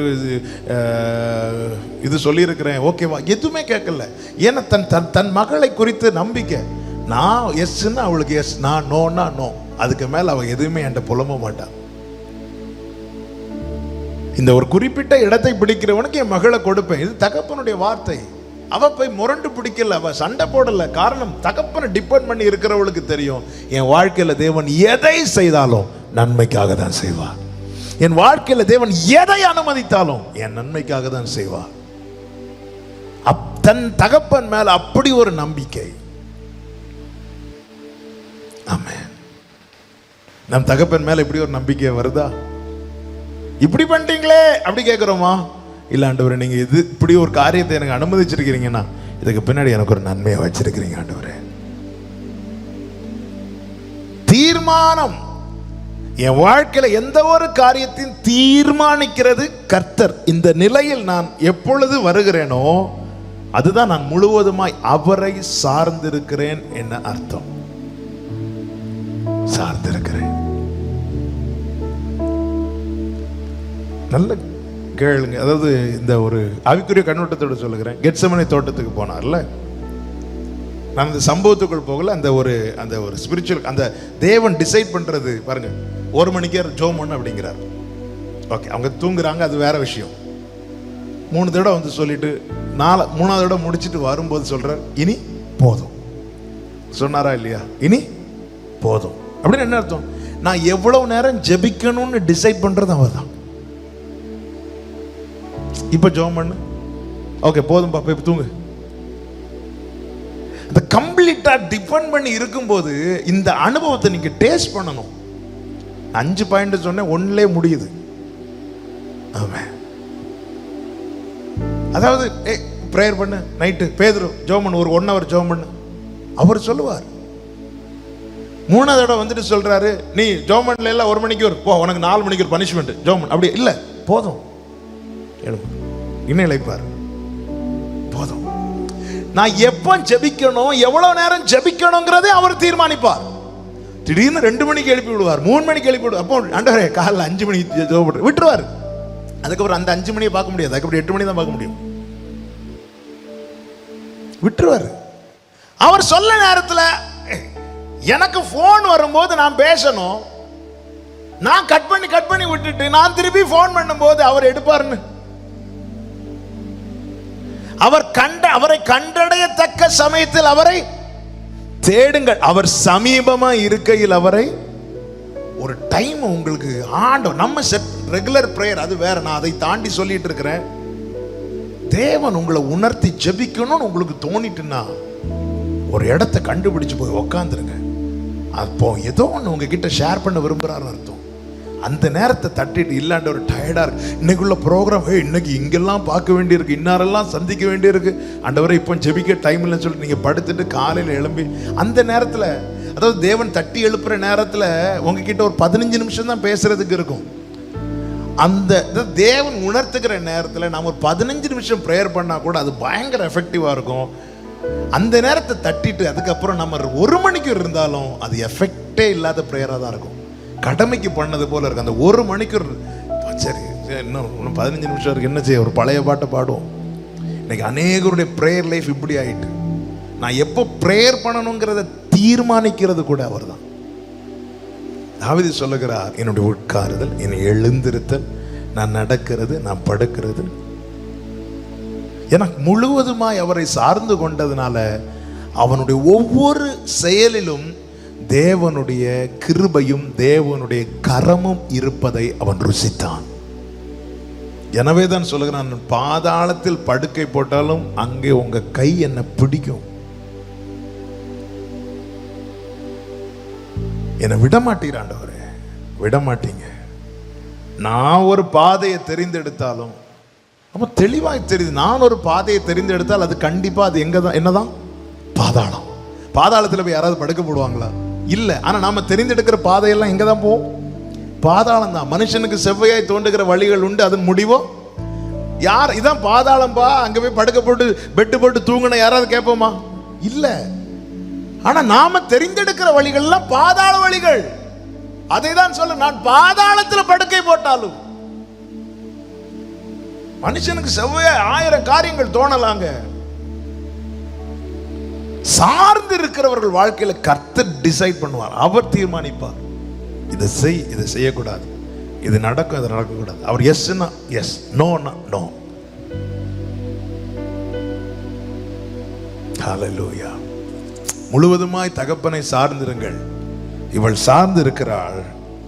சார்ந்திருந்த போது தகப்பன் என்ன செய்கிறார் பாருங்கள், அவளுடைய காரியத்தை வாய்க்க பண்ணுகிறார். அந்த 16வது வசனம், யோசுவா 15வது அதிகாரம் 16 கடைசியில பாருங்க. காலேப் சொன்னான். 17 அவனுக்கு விவாகம் பண்ணி கொடுத்தான். இரண்டாவது காரியம், இந்த அக்சாளுக்கு அல்லது அக்சாளை குறித்து என்ன தன் தகப்பனால் உரைக்கப்பட்டதோ அதை தன் தகப்பன் செய்து முடித்தான். சார்ந்திருக்கும் போது 1000 சறுக்கல்கள், பிரச்சனைகள், பிரதிகூலங்கள் வரும். ஆனால் தகப்பன் காலேப் உத்தமமாய் தேவனை பின்பற்றினவன், தான் சொன்னது போல தன் மகளுக்கு செய்வானால், உண்மை சூழ்ந்திருக்கிற தேவன் அவர், என்னுடைய நல்ல தகப்பன் அவர். என்னை குறித்து என்ன சொன்னாரோ அதை செய்வார். எனக்கு என்ன தருவேன்னு சொன்னாரோ அதை தருவார், அதை கொடுப்பார். எதிர்காலத்தை குறித்து, வாழ்க்கையை குறித்து, பிள்ளைகளுடைய காரியத்தை குறித்து சோர்ந்து போய் கலங்கி போய் இதை யாராவது கேட்டுக்கொண்டிருப்பீர்களே, ஆனால் ஒரு காலேபுக்கு தன் பிள்ளையை குறித்து சொன்னதை சொன்னது போல செய்ய முடியுமானால், என்ன சொன்னானோ அப்படியே செய்தான். அதுதான் அக்சாளுடைய வாழ்க்கை. என்ன? அப்பா சொன்னது போல நிறைவேற்றப்பட்டது. அதுதான் அக்சாளின் வாழ்க்கை. இங்கே அவளுடைய விருப்பமோ அவளுடைய ஆசையோ ஒண்ணுமே கிடையாது. அப்பா என்ன சொன்னாரோ அப்படியே நடந்தது அக்சாளின் வாழ்க்கை. ஹல்லேலூயா. இதுவே நம்முடைய வாழ்க்கையாகட்டும். அவள் தீர்மானித்து விட்டு கொடுக்கிறாள். ஒத்தினியல் எப்படிப்பட்டவன் அதெல்லாம் அப்பா சொல்லிட்டார்ல, ஓகே. அப்பா எஸ்னா எஸ், நோனா நோ. அப்ப எந்த அளவுக்கு தன் தகப்பனை நம்பி இருக்கிறாள் பாருங்க. அவர் எனக்கு ஒரு நாள் தீங்கு செய்ய மாட்டார். தகப்பனை சார்ந்து இருக்கிறாள். தகப்பன் சொன்னபடிதான் அவன் வாழ்க்கை, தகப்பன் உரைத்தபடிதான் அவள் வாழ்க்கை. மூன்றாவது, தகப்பன் கொடுத்ததை சந்தோஷமா ஏற்றுக்கொண்டாள். தகப்பன் என்ன கொடுத்தார்? 19வது வசனத்தை வாசிங்க. அப்பொழுது அவள், எனக்கு ஒரு ஆசீர்வாதம் தர வேண்டும், எனக்கு வறட்சியான நிலத்தை தந்தீர். தகப்பன் என்ன கொடுத்தார்? வறட்சியான நிலம். அவ அந்த இடத்துல புலம்பவில்லை, தகப்பனை குறித்து முறுமுறுக்கவில்லை, எனக்கு இப்படி பண்ணிட்டீங்களேன்னு சொல்லி எதுவும் செய்யல. அவ கொடுத்ததை வாங்கினான். வாங்கினதுக்கு பிற்பாடுதான் அவள் தகப்பனிடத்துல விண்ணப்பத்தை வைக்கிறாள். அந்த வறட்சியை தந்தீர், இன்னாங்க நீங்களும் உங்க நிலம், அப்படி திருப்பி கொடுக்கல. நல்ல கவனமா கேட்கணும். கொடுத்ததை வாங்கி வச்சுட்டா. அது எப்படி இருக்கும்? அது என்னது? 10 ஒரு தகப்பனுக்கு ஒரு 10 வயல் இருக்குன்னா, உனக்கு இதுதாமான்னு சொன்னா, ஏன்பா அதெல்லாம் இருக்குல்லப்பா அப்படின்னு சொல்லிட்டு சண்டை போடல. அப்பா கொடுக்கிறாரு. இந்த சார்ந்து இருக்கிறவருடைய குவாலிட்டி என்ன தெரியுமா? அவர் கொடுக்கிறத வாங்குவாங்க. கர்த்தர் தம்முடைய கிரியையிலே மகிழ்வார் என சங்கீதத்தில் சொல்லப்பட்டிருக்கிறது. அந்த கிரியைகளுடைய குவாலிட்டி என்ன தெரியுமா? நீர் கொடுக்க அவைகள் வாங்கும். நம்ம பிரச்சனை என்னன்னா, என்ன தரணும்னு நம்ம சொல்றோம் ஆண்டவர்கிட்ட. முதல்ல அவர் கொடுக்கதை வாங்குங்க, அப்புறம் நீங்க விரும்புறதை சொல்லுங்க. அவர் தரதை தட்டாதீங்க. ஆண்டவராக இயேசு கிறிஸ்து கெத்செமனே தோட்டத்தில் வைத்து ஜெபிக்கிறார். இந்த பாத்திரம் என்னை விட்டு நீங்க கூடுமானால் நீங்கும்படி செய்யும், ஆகிலும் என்னுடைய சித்தத்தின்படி அல்ல உம்முடைய சித்தத்தின்படி. 3 வேளை ஜெபிக்கிறார், பதில் இல்லை. அவர் புரிந்து கொண்டார் இந்த பாத்திரத்தில் நான் பானம் பண்ணுவது தேவ சித்தம். எழும்பி புறப்பட்டு வெளியே வரும்போது சேவகர்கள் வந்து இயேசுவை பிடிக்கிறாங்க. உடனே பேதுரு கத்தி எடுத்து ஒருவன் காதை வெட்டின போது இயேசு சொன்ன வார்த்தையை, பாத்திரத்தை தட்டி போட்டு விடாதே, நான் பருகும்படி என் பிதா எனக்கு கொடுத்ததை வாங்கினார். கர்த்தர் மிகவும் நேசித்த தாசர்களில் ஒருவன் யோபு வாழ்க்கையில் ஒரு தீமையான காரியம் வந்தபோது மனைவி யோபுவை பார்த்து சொல்லுகிறார், இன்னும் இந்த உத்தமத்தை பிடிச்சிட்டு இருக்கீங்களேன்னு சொல்லும்போது, நீ இப்படி முட்டாள்தனமா பேசாதம்மா, கர்த்தரிடத்திலிருந்து நன்மையை பெற்று நாம் அவர் கையினாலே தீமையை பெற வேண்டாமா, இது அவர் தந்தது. கொடுக்கிறத வாங்குங்க. என்ன தாரார்னு ரெண்டாவது, அப்பா கொடுக்கிறத. அதாவது சில இடத்துல நீங்க பரவலா கேட்கிற நியூஸ் பார்த்துருக்கீங்கன்னா, பிள்ளைகளுக்கு சாப்பாட்டில் விஷத்தை கலந்து தாய் கொடுத்து தானும் தற்கொலை செய்து கொண்டாள் இல்ல, எப்படி நியூஸ்? அந்த பிள்ளைங்களுக்கு யாருக்காவது அது விஷம்னு தெரியுமா? இல்ல. அவங்களுக்கு நம்பிக்கை என்ன தெரியுமா? அம்மா தாராங்க அல்லது அப்பா தாராங்க, நாங்க சாப்பிடுறோம், வேற எதையுமே யோசிக்கல. ஆண்டவர் ஒரு நாளும் நமக்கு விஷம் கலந்து தர மாட்டார். அப்படின்னா நம்ம என்னைக்கோ இல்லாம போயிருந்திருப்போம்.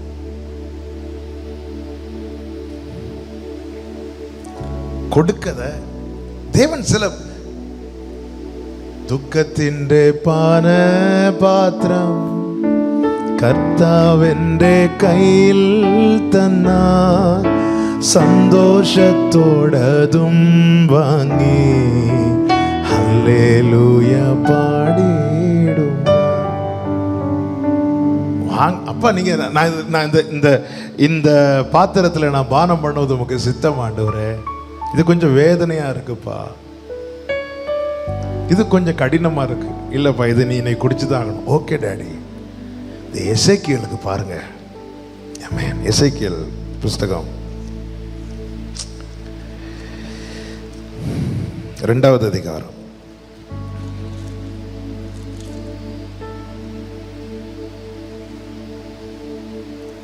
9-10 வாசிங்க. 8 முதல் வாசிங்க. மனுபுத்திரனே, நீ அந்த கலக வீட்டாரை போல கலகக்காரனாயிராமல் நான் உன்னோடே சொல்லுகிறதை கேள். உன் வாயை திறந்து நான் உனக்கு கொடுக்கிறதை புசி என்றார். 9வது வசனம். அப்பொழுது இதோ என்னிடத்திற்கு நீட்டப்பட்ட ஒரு கையை கண்டேன். அந்த கையிலே ஒரு புஸ்தகச் சுருள் இருந்தது. அவர் அதை எனக்கு முன்பாக விரித்தார். அதில் உள்ளும் புறம்பும் எழுதப்பட்டிருந்தது. என்ன எழுதப்பட்டிருந்தது? புலம்பல்களும் தவிப்பும் ஐயோ என்பதும் எழுதியிருந்தது. 3வது அதிகாரம் 1வது வசனம். பின்பு அவர் என்னை நோக்கி, மனுபுத்திரனே, நீ காண்கிறதை புசி, இந்த சுருளை நீ புசி என்றார். 2வது வசனம். அப்படியே நான் என் வாயை திறந்தேன். அப்பொழுது அவர் அந்த சுருளை எனக்கு புசிக்க கொடுத்தார். அதுல என்ன இருந்துச்சு? புலம்பல்களும் தவிப்பும் ஐயோ. சில நேரத்துல அவர் புசிக்க கொடுக்கிறாரு. உடனே எசேக்கியா, அப்படி எப்படி ஆண்டவர் உங்களை நம்பி வந்து எனக்கு இப்படி கொடுக்குறீங்கன்னு சொல்லி தட்டல. என் அப்பா எனக்கு கொடுக்கிறது, கொடுங்கப்பா, நான் புசிக்கிறேன். அப்படியே வாயை திறந்தேன். என் அப்பா தாராரு, நான் வாங்குறேன். இந்த எசேக்கியேலை தான் கர்த்தர் நடத்தினார். இந்த எசேக்கியேலோடு தான் கர்த்தருடைய கரம் இருந்தது. இந்த எசேக்கியேலை நடத்தி அவனை உயிரை எடுத்துக்கொண்டார். என்ன இருக்கு? நம்ம வாக்குத்தத்த வசனத்தை பார்த்து எடுப்போம்ல. அவனுக்கு ஒரு புஸ்தக சுருள் கொடுக்கப்பட்டது. அவன் திறந்து பார்த்த போது அதுல புலம்பலும் தவிப்பும் ஐயோவும் இருந்துச்சு. என்ன ஆண்டவர் இது? ஆண்டவர் சொன்னார், புசி. அப்படியே வாயை திறந்தேன். நான் பருகும்படி, நான் புசிக்கும்படி எனக்கு தந்தது. அவன் புசித்தான். ரிசல்ட் என்ன தெரியுமா? 3வது வசனத்தை வாசியுங்கள். மனுபுத்திரனே, நான் உனக்கு கொடுக்கிற இந்த சுருளை நீ உன் வயிற்றிலே உட்கொண்டு அதனால் அதனால் உன் குடல்களை நிரப்புவாயாக என்றார். அடுத்து பாருங்கள், அப்பொழுது நான் அதை புசித்தேன், அது என் வாய்க்கு தேனை போல் தித்திப்பா இருந்தது. கரங்களை உயர்த்தி ஒரு ஆமேன் சொல்லுங்க பார்க்கலாம். சத்தம் ஆமேன் சொல்லுங்க. சுருள்ல இருந்தது ஐயோவும் தவிப்பும் புலம்பலும் தான். என்ன ஆண்டவரே எனக்கு இப்படி பண்றீங்களே, என்ன இதை புசிக்க கொடுக்கிறீங்களே அப்படி சொல்லி அவன் புலம்பாம அவன் வாயை திறந்து அதை உட்கொண்டான். ரிசல்ட் என்ன தெரியுமா? தேனை போல. இன்று தேவன் உங்களை உங்க வாழ்க்கையில என்ன வறட்சியை கொடுத்தாலும் இதுக்கு பின்பதாக ஒரு மகிமையான ரிசல்ட் இருக்கிறது. நம்புறவங்க மாத்திரம் கரங்களை தட்டி ஆமென் என்று சொல்லி உடரபா சந்தரே தமக்கு முன் வைத்திருக்கிற சந்தோஷத்தின் பொருட்டு என் ஆண்டவர் எல்லாவற்றையும் சகித்தார். என்ன ஆண்டவர் இப்படி பண்றீங்க? இதுக்கு பிறகு ஒரு மகிமையான ஒரு தேனை போல துன்பத்தை கண்ட வருத்தத்தை கண்ட நாட்களுக்கு பதிலாய் இன்பத்தை காண பண்ணுகிற ஒரு வாழ்க்கை, ஒரு மதுரமான ஆமென் வார்த்தை போய் எல்லாத்தையும் மாத்திரும். நான் அதை இப்படி சொல்ல விரும்புகிறேன். அவன் உட்கொண்ட பிறகு என்ன ஆச்சு தெரியுமா? சில மருந்து கசக்குங்க, சில மருந்து, அதாவது நல்ல ஆகாரம், ஆரோக்கியமான ஆகாரத்துல சுவை இருக்காதுன்னு சொல்லுவாங்கல்ல. நல்ல சுவை இருக்குன்னா அதுல ஆரோக்கியம் இருக்காதும்பாங்க. சில காரியங்கள் கசக்கும், ஆனா அது உள்ளே போய் நமக்குள்ளே இருக்கிற தவிப்பையும் நமக்குள்ளே இருக்கிற புலம்பல்களையும் நம்முடைய செயல் நிமித்தம் நாம் உண்டாக்கி வைத்த அநேக ஐயோக்கள் இருக்கிறது. ஐயோனாலே அவுட்டு. அதை எல்லாத்தையும் இந்த வசனம் போய் கிளியர் பண்ணிட்டு அதுக்கப்புறம் சுவை, வாழ்க்கை இனிமை, வாழ்க்கை சுவை.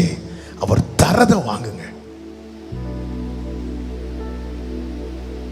அவர் தரத வாங்குங்க, நீர் கொடுக்க வாங்கிக்கொள்ளும். தக்சால் அதுதான், தந்ததை வாங்கிட்டான். நான் சொல்லி முடிக்கிறேன். 4வது, தகப்பனை குறித்து அவளுக்கு ஒரு நம்பிக்கை உண்டு. என்ன நம்பிக்கை தெரியுமா? என் அப்பா இதோட என்னை விட்டுற மாட்டார். இதுதான் நம்பிக்கை. ஒரு ஆமென் சொல்லுங்க பார்க்கலாம். இப்படி என்னை விட்டுற மாட்டார். தந்துட்டாரு, ஓகே, ஆனா இதுக்கு பின்னாடி ஏதோ ஒன்று வச்சிருக்கிறாரு, இதோட என்னை விட மாட்டார் சொல்லி அந்த நம்பிக்கை இருந்ததுனால தான் அவரிடத்துல திரும்பி போகிறாள். அந்த 18வது வசனத்தை வாசியுங்கள். யோசுவா 14:15-18. அவள் புறப்படுகையில் என் தகப்பனிடத்தில் ஒரு வயல்வெளியை கேட்க வேண்டும் என்று அவனிடத்தில் உத்தரவு பெற்றுக்கொண்டு கழுதையின் மேலிருந்து இறங்கினாள். காலை பார்த்து உனக்கு திரும்பி போறா. கழுதையின் இடத்துல இருந்து இறங்குறா, தகப்பன் இடத்துல போகிறா. அவ இறங்குனதும் காலையை பார்த்து கேட்கிறான், ஆமா உனக்கு என்ன வேணும் அப்படின்னு என்ன அர்த்தம்? தகப்பன் கொடுக்கிறதுக்கு ரெடியா இருக்கிறான். இதுதான் நம்முடைய விசுவாச பரீட்சை. வறட்சியான நிலத்தை தந்திருப்பது என்பது அந்த இடத்துல தான் நம்முடைய விசுவாச பரீட்சை. சில காரியத்தை தான், சில புஸ்தக சுருள், புலம்பல், ஐயோ தவிப்பு, விசுவாச பரீட்சை. நீ இது சாப்பிடுவியா, இது புசிப்பியா? அந்த இடத்துல அவன் புசிக்காமல் இருந்திருப்பானால் அந்த தேனை போல தித்திக்கிற அனுபவத்தை எசேக்கியேல் அனுபவித்திருக்க மாட்டான். இல்லை இது வேண்டாம் தட்டி விட்டிருப்பானால் அவன் வாழ்க்கையில் இருக்கிற ஐயோ புலம்பல்கள், தவிப்புகள் மாறி இருக்காது. தாவீது சொல்லுகிற, நான் உபத்திரவப்பட்டது எனக்கு நல்லது. இதுதான் விசுவாச பரீட்சை. இந்த வறட்சியை வாங்கிட்டு என்ன செய்ய போறோம்? முறுமுறுத்து பின்வாங்க போறோமா? இல்ல எனக்கு இப்படி பண்ணிட்டேங்களேன்னு சொல்லி ஆண்டவர் விட்டு தூரம் போக போறோமா? இல்ல, இதுதான் விசுவாச பரீட்சை. வறட்சி இருக்கட்டும், ஆனா எனக்கு ஒரு நம்பிக்கை உண்டு. என்ன தெரியுமா? இப்படியே ஆண்டவர் என்னை விட மாட்டார். எத்தனை பேர் ஆமென் சொல்லுவீங்க? என்னை இப்படியே விட மாட்டார். ஏன்னா அவருக்கு தெரியும். இயேசுவே சொன்னார், தம்மிடத்தில் வந்தவர்கள் சாப்பாடு இல்லாமல் இருந்த போது சீஷர்கள் அவர்களை அனுப்பிவிட சொல்லும் போது இயேசு சொன்னார், நான் இப்படியே விட்டா இவங்க வழியில சோர்ந்து போய் விடுவார்களே, என்னை இப்படியே விட மாட்டார். இந்த நம்பிக்கை இருந்தது. 5வதாக தகப்பனிடத்தில் வந்து ஆசீர்வாதத்தை கேட்கிறாள். 19வது வசனத்தை வாசிங்கள். ஒரு ஆசீர்வாதம் தர வேண்டும். எனக்கு வறட்சியான நிலத்தை தந்தி நீர்ப்பாய்ச்சலான நிலத்தையும் எனக்கு தர வேண்டும் என்றாள். நல்ல கேளுங்க. முதல்ல அவர் தரத வாங்குங்க, அப்புறம் நீங்க விரும்புறத கேளுங்க. அவர் தரத வேண்டான்னு சொல்லாதீங்க, அவர் தரத நீங்க வாங்குங்க. தரத வாங்குங்க.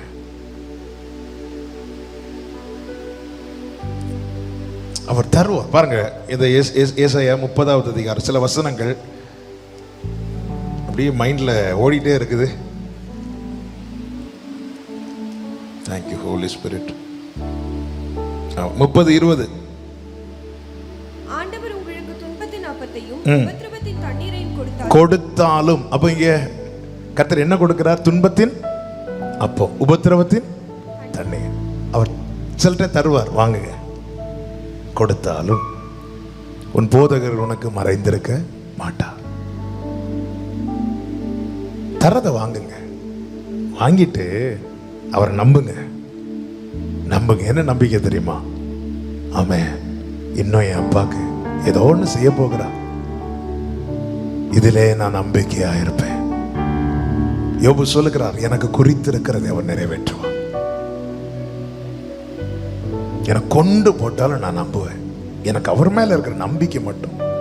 அவ கேட்கிறா பாருங்க, வறட்சியான நிலத்தை தந்தீர், நீர் பாய்ச்சலான ஒரு நிலத்தையும் எனக்கு தரணும்னு கேட்டபோது அந்த காலேப் என்ன செய்கிறார்? அப்பொழுது அவளுக்கு மேற்புறத்திலும் கீழ்ப்புறத்திலும் நீர்ப்பாய்ச்சலான நிலங்களை கொடுத்தான். அவ கேட்டது நிலத்தை தான், ஒரே ஒரு நிலம். ஆனால் தகப்பன் நிலங்களை கொடுத்தான். அப்படி என்றால் என்ன அர்த்தம்? தகப்பனுக்கு தரக்கூடாது என்பதல்ல, சில விசுவாச பரீட்சைக்கு நம்மை நிற்க பண்ணுகிறார். அது நம்மை, அதான் சொன்னேன் அல்லவா, சிட்சித்த பிறகு அவர் பாராட்டுகிற இரக்கம் என்பது அது டேஸ்டே தனி. அவர் தரதை நீ சந்தோஷமா வாங்கிட்டேன்னா, அதன் பிறகு அவர் வாழ்க்கையில செய்ய போகிற காரியங்களே அதை வர்ணிக்க முடியாது, அது சொல்லி தீராது. யோசேப்பு கர்த்தர் நடத்தின பாதையை சந்தோஷமா ஏற்றுக்கொண்டதுனால அவன் நினைத்து கூட பார்த்திராத அதிசயம் வாழ்க்கையில கர்த்தர் நடப்பித்தார். என கேட்கிற ஒவ்வொருவருக்கும் சொல்லுகிறேன், இந்த அக்சாலை முன்வைத்து, இந்த அவருடைய வாழ்க்கையை முன்வைத்து சொல்லுகிறேன், அவரை சார்ந்திருங்கள். சார்ந்திருக்கிற எனக்கு வறட்சியை கொடுத்துட்டாரு அப்படி சொல்லி புலம்பாதீங்க, தரத சந்தோஷமா வாங்குங்க. ஆமென். அந்த வறட்சி மட்டும் முதல்ல ஒரு நல்ல நிலத்தை கொடுத்திருந்தா அந்த ஒரு நிலத்தோடு போயிருப்பா. இல்ல, வறட்சியை கொடுத்தனால நிலங்களோட போகிறாள். அப்படின்னு என்ன அர்த்தம்? தகப்பனுடைய ஆசீர்வாதம் விருப்பம் என்ன தெரியுமா? என் மகளை திராணிக்கு மிஞ்சி நான் ஆசீர்வதிக்கணும். கைகளை உயர்த்தி ஆமேன்னு சொல்லுங்க பார்க்கலாம். திராணிக்கு மிஞ்சி ஆசீர்வதிக்கணும். அவ என்ன கேட்பான்னு தெரியும்? ஒரு நிலத்தை கேட்பா. நான் அவளுக்கு 2 நிலங்களை கொடுப்பேன், மேற்புறத்திலும் கீழ்ப்புறத்திலும் நீர்ப்பாய்ச்சலான. அதாவது சில நேரத்தில் வறட்சியை தந்துட்டு அதுக்கப்புறம், அதாவது நம்ம அந்த தாழ்ந்திருக்கும் போது நம்ம எப்படியாவது வாழ்ந்திருப்பதற்கு ஏதோ ஒன்று நடந்தாலே போதும் அப்படிங்கிற ஒரு எண்ணம் நமக்குள்ள வந்துடும். ஆனால் தேவன் வைத்திருக்கிற திட்டங்கள் வேறங்க.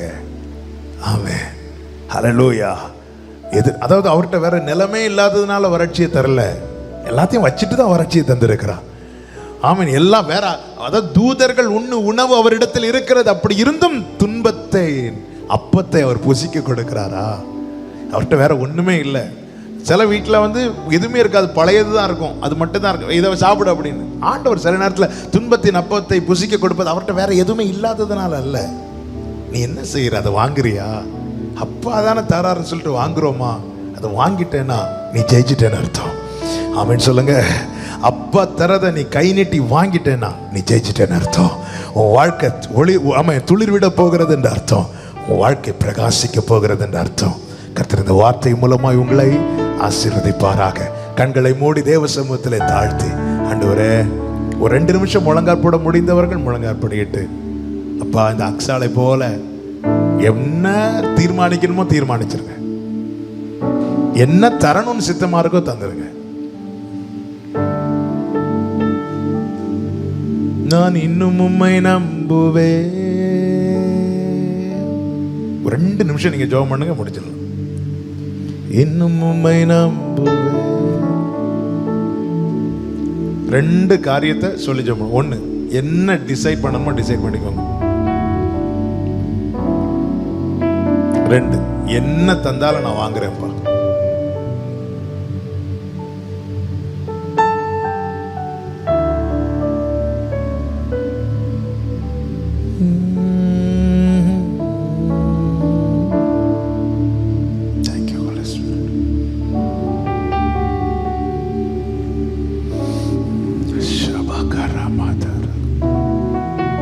ஆண்டவருடைய பிரசன்னம் இந்த இடத்தை அப்படியே மூடிட்டு இருக்கு.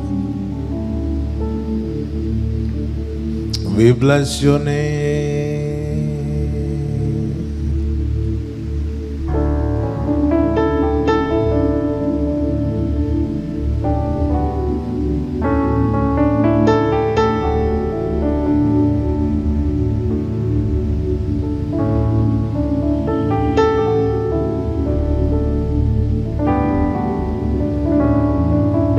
நீங்க இருக்கிறீங்க ஆண்டவரே.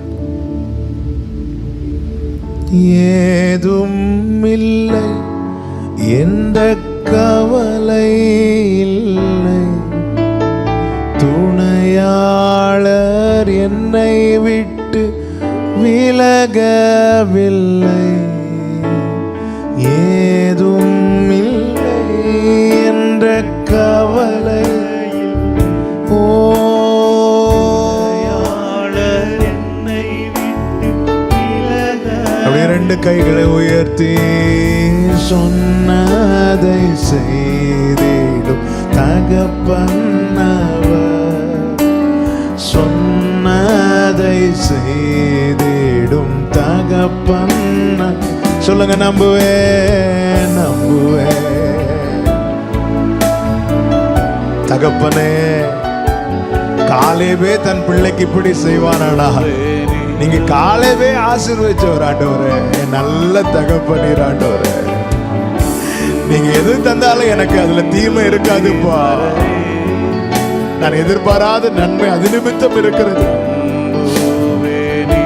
நான் எதிர்பாராத நன்மை அது நிமித்தம் இருக்கிறது ஆண்டவரே. ஏதும் இல்லை, எந்த கவலை வறட்சியை தந்துட்டீங்களே, நான் புலம்பலப்பா. ஆனா உங்ககிட்ட இன்னும் நிறைய வயல் நிலம் இருக்குப்பா, இன்னும் நிறைய ஆசீர்வாதம் இருக்கு, நான் நம்புறேன்ப்பா.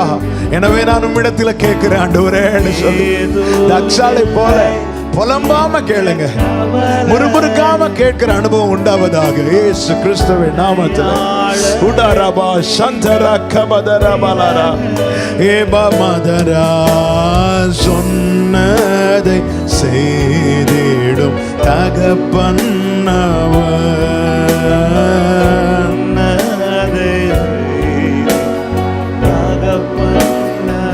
நம்புவே நம்புவே இறுதி வரை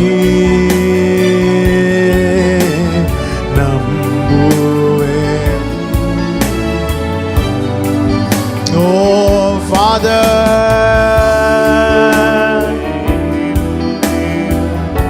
உடரபா சந்தரலரியம் தெரு. நல்ல கரங்களை தட்டி ஆண்டவருக்கு மகிமை செலுத்துவோமா? கர்த்தர் தந்த நல்ல வார்த்தைகளுக்காக நன்றி. நன்றி தகப்பனே, நன்றி ராஜா. பரிசுத்த பிதாவே, நல்ல தகப்பனே, நன்றியோடு துதிக்கிறோம், ஸ்தோத்தரிக்கிறோம். இவ்வளவு நேரம் உங்க பிரசன்னத்துக்குள்ள எங்களை வைத்து ஆண்டவர் எங்களோடு நீர் இடைப்பட்ட உம்முடைய மேலான கிருபைகளுக்காக நன்றி செலுத்துகிறோம். ஆண்டவர், எங்களுக்கு நீர் இருக்கிறீர் ஆண்டவரே. நீர் எங்களுக்கு எதை தந்தாலும் அது எங்களுக்கு தீமையாய் முடியாதப்பா. அதிலே நாங்கள் எதிர்பாராத நன்மையை நீர் வைத்திருக்கிறீர், அதற்காக ஸ்தோத்திரம். இந்த வார்த்தையினாலே உம்முடைய பிள்ளைகளை பலப்படுத்தினீர். தொடர்ந்து நாங்கள் எல்லாவற்றிலும் கடைசி மட்டும் உம்மை மாத்திரம் சார்ந்திருக்க எங்களுக்கு கிருபை செய்யும். வந்த ஒவ்வொருவரையும் ஆசீர்வதியும். ஆன்லைன் மூலமாய் இந்த கூடுகையில் இணைந்த ஒவ்வொருவரையும் ஆசீர்வதியும். தேவ சமாதான கிருபை ஒவ்வொருவரையும் சூழ்ந்து கொள்வதாக. இந்த கொடுகையினால் ஏற்பட்ட எல்லா கனம், மகிமை, துதி, ஸ்தோத்திரம் ஒருவருக்கே செலுத்துகிறோம். மீட்பர் இயேசு கிறிஸ்துவின் நாமத்தில் ஜெபிக்கிறோம் எங்கள் இரக்கமுள்ள நல்ல பிதாவே, ஆமென்.